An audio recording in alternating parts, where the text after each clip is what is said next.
Assalamualaikum, saya Toto Iswanto dengan NIM 203-285 akan mempresentasikan laporan PKL di PT Sofin Indonesia Kebun Mata Pau sebagai bentuk tugas video dalam mata kuliah pengelolaan perkebunan.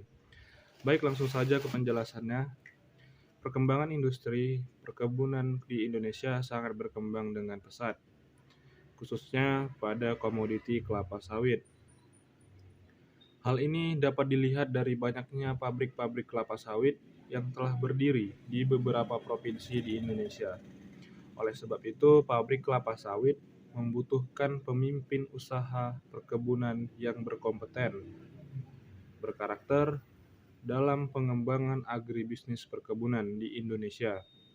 Berdasarkan latar belakang di atas, dilakukanlah praktek kerja lapangan di pabrik pengelolaan sawit PT Sofin Indonesia Mata Pau, dengan harapan dapat menambah wawasan dan pengetahuan tentang dunia perkebunan, khususnya di bidang pengelolaan bahan baku,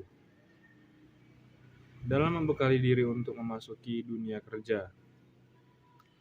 Kegiatan usaha perusahaan PT Sofin memiliki luas lahan 37.800 hektar yang berlokasi di Sumatera Utara dan Nangro Aceh Darussalam, perkebunan karet seluas 10.000 dan memiliki pabrik perkebunan serta pabrik pengelolaan. PT Sofin Indonesia Kebun Mata Pau terletak di Kecamatan Teluk Mengkudu, Kabupaten Serdang Berdagai, Provinsi Sumatera Utara.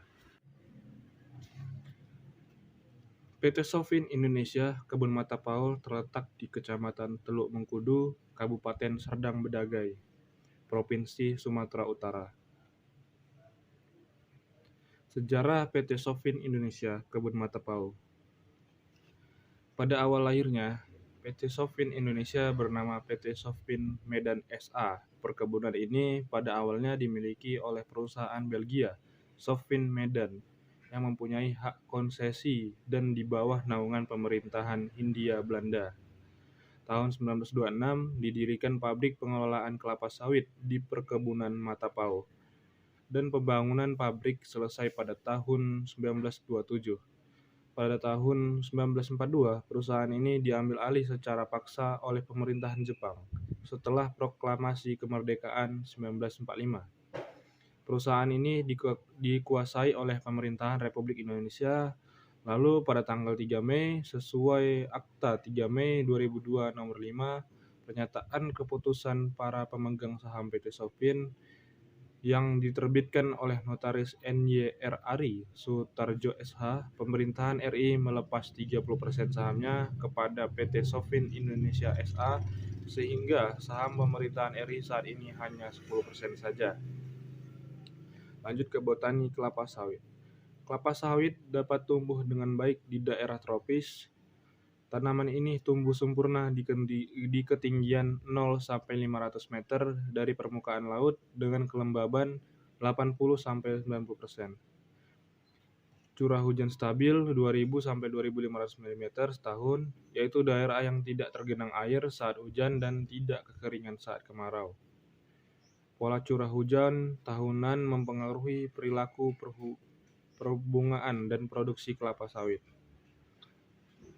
Varietas. Perbedaan berdasarkan warna kulit buah atau exocarp. Niskern green, ungu kehitaman atau muda, jingga kehitaman atau masak. 2. Pirescent, hijau muda, jingga kemerahan, ujung buah hijau masak. 3. Albescens, putihan, muda, kekuning-kuningan, ujungnya ungu, kehitaman, masak. Jenis kelapa sawit berdasarkan ketebalan cangkangnya. 1. Dura, cangkang tebal 2-5 mm. Daging buah tipis 20-50% terhadap buah. Rendemen minyak rendah. 2. Piscifera, cangkang tipis hampir tak ada daging. Buah tebal 92-97%. Rendemen minyak tinggi, produktivitas rendah. 3. Tenatera, cangkang sedang 1-2 mm, daging buah tebal 60-90 meter, rendemen minyak tinggi, produktivitas tinggi. Selanjutnya, proses stasiun penerimaan bahan baku. Pertama, pos satpam. Satpam adalah satuan pengamanan dalam sebuah pabrik. Tamu dan kendaraan yang masuk ke dalam pabrik menjadi tanggung jawab satpam. Yang kedua, jembatan timbang. Jembatan timbang merupakan alat ukur berat yang sangat vital dalam sebuah pabrik kelapa sawit, yang menjadi bagian terdepan di mana didapat data kuantitas masuknya RAW material dan keluarnya produk yang dihasilkan.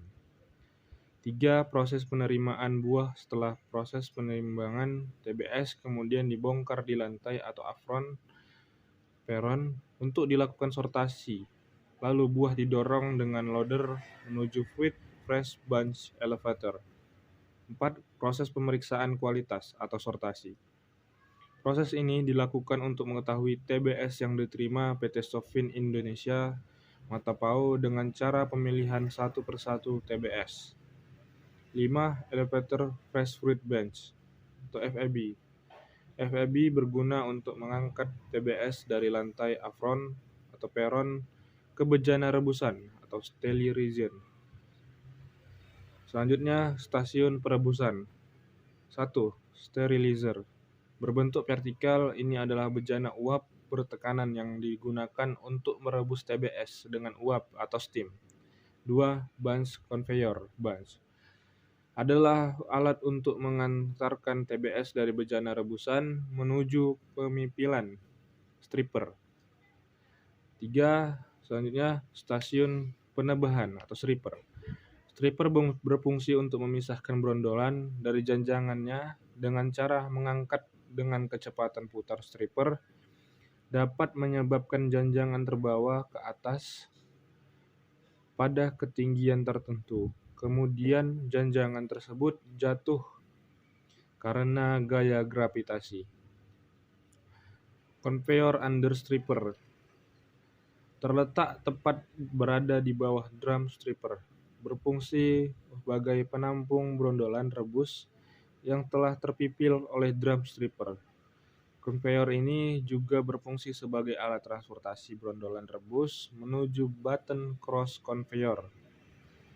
Button cross conveyor tepat berada di ujung conveyor under stripper, berfungsi sebagai penghubung antara conveyor under stripper untuk membawa brondolan rebus dari conveyor under stripper menuju fruit elevator. Empty bunch conveyor. Tandan kosong yang telah terpipil akan terdorong keluar dari drum thresher dan akan masuk ke empty bunch conveyor yang tepat berada di bawah drum stripper. 4. Empty bunch hopper. Empty bunch hopper tempat untuk penampungan sementara sebelum dibawa dan dibagi ke lapangan. Tandan kosong dapat digunakan sebagai musla atau pupuk di kebun. Selanjutnya, stasiun press. Fruitless elevator. Brondolan rebus yang telah dibawa oleh button cross conveyor selanjutnya akan menuju fruitless elevator. Alat ini berfungsi sebagai sarana pembawa brondolan rebus menuju cross conveyor to digester. Cross conveyor to digester berfungsi sebagai penghubung antara digester dan fruit elevator. Digester mempunyai poros pemutar yang dilengkapi dengan parang-parang pengaduk. Tujuan pengadukan adalah melumatkan daging buah dan memisahkan daging buah dengan biji serta meniriskan minyak dari daging buah agar mudah diproses. Oil tank. Minyak kontinus akan mengalir ke oil tank. Oil tank berfungsi sebagai pengendapan minyak untuk memisahkan minyak dengan kotoran dan partikel slope. 6. Oil boiler. Minyak dari oil tank lalu akan dihisap ke oil boiler. Oil boiler berfungsi untuk mengurangi kadar air dalam minyak. 7. Transfer pump minyak yang telah diproses di oil boiler akan mengalir secara otomatis menuju talang dan masuk flow tank untuk secara alami menurunkan suhu minyak tersebut. 8. Stok tank. Tangki timbun. Fungsinya adalah untuk tempat penyimpanan sementara minyak produksi yang dihasilkan sebelum dikirim. 9. Daily tank. Tangki transfer. Fungsinya adalah untuk tempat penyimpanan sementara minyak produksi dari stok tank sebelum ditransfer ke truk tangki. Stasiun pengolahan biji. 1. Cake Breaker Conveyor atau CBC. Hampas gempa atau cake dari stasiun PS akan langsung jatuh ke Cake Breaker Conveyor untuk dibawa ke depiraker. Cake Breaker Conveyor ini berfungsi untuk membawa cake yang masih mengandung fiber dan nut ke depiraker serta memecahkan gumpalan cake dari presan agar mempermudah di dalam pemisahan antara fiber dan nut. Separating column fiber yang telah dipisahkan dengan nut akan dibawa Cake Breaker Conveyor menuju separating column. Alat ini berfungsi untuk menghisap fibre. 3. Depiraker berfungsi untuk membersihkan nut dan kotoran dari fiber yang masih melekat pada nut. Conveyor telah diproses di depiraker akan jatuh dibawa menuju wet nut elevator dan wet nut elevator akan membawa nut menuju nut silo. 5. Wet nut conveyor. Wet nut conveyor ini tepat berada di ujung wet nut elevator berfungsi sebagai penghubung antara nut silo nomor 1 dan nut silo nomor 2. 6. Nut silo. Nut yang akan dibawa menuju wet nut conveyor membagi nut menjadi nut silo nomor 1 dan nut nomor 2. Alat ini berfungsi untuk tempat nut pemanasan nut agar cangkang dan inti berpisah. Nut dry conveyor. Nut dry conveyor ini tepat berada di bawah nut silo nomor 1 dan nut silo nomor 2. Berfungsi sebagai alat mengangkut nut kering hasil pemanasan dan di nut silo. Nut dry elevator. Nut dry elevator berfungsi untuk mengangkat nut telah dipanaskan di nut silo menuju nut grading drum. Untuk selanjutnya diklarifikasikan menurut besar dan kecilnya nut. 9. Nut grading. Nut grading berfungsi untuk memisahkan biji menurut ukuran yang berbeda sebagai umpan ripple mill dan nut cracker. 10. Ripple mill. Nut yang berasal dari nut grading akan menjadi umpan unteng. Minyak hasil memisahkan decanter slope, separator, dan hasil pengutipan dari fat pit langsung mengalir ke monotank. 8. Decantage tank. Decantage tank berfungsi sebagai tempat penampungan air kondensat rebusan yang akan digunakan sebagai air delusi pada stasiun pres. 9. Fat pit.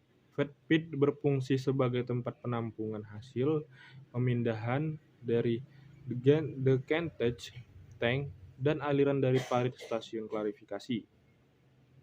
Terakhir, kesimpulan. 1. Kapasitas olah PKS PT Sofindo Matapao adalah 12 ton per jam tandan buah segar atau TBS yang diolah berasal dari kebun sendiri dan kelompok tani yakin. 2. Sumber energi PKS PT Sofindo Matapao adalah PLN dan untuk menghasilkan satu rate atau steam uap basah bagi proses pengelolaan PKS PT Sofindo Matapao menggunakan 4 unit boiler pipa api berkapasitas 7 ton uap per jam dengan bahan bakar serat dan cangkang yang merupakan ampas proses pengelolaan.